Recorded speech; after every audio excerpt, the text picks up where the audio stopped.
I am joined here today by Dr. Makram Rabah from the American University of Beirut. Hello and welcome. Good evening.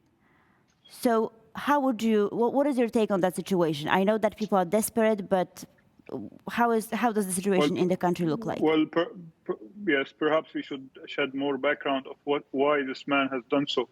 His money has not been frozen as much as the Lebanese banks, in association with the government, have wasted or have basically not treated these deposits as it should. And now this person who is in urgent need of his funds to send his dad to hospital has been frustrated and has gotten to a point where he has decided to use violence to get what is legally his.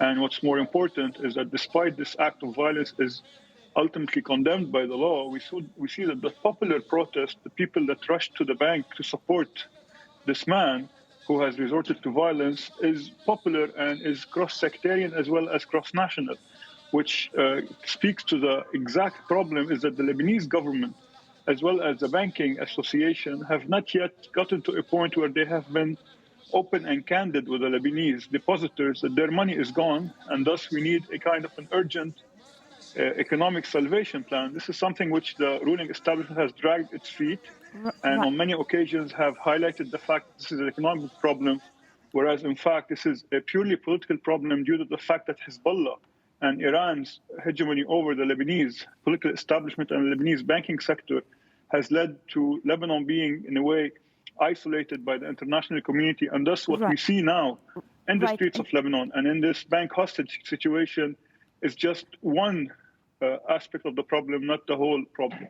Right, but do you think that this could actually translate into massive protests again? Because it could just be an ignition point, yet another disgruntled citizen, right? And it could actually certainly snowball. This vigilante could be a kind of a new champion to rally public support and ask people to go to the streets.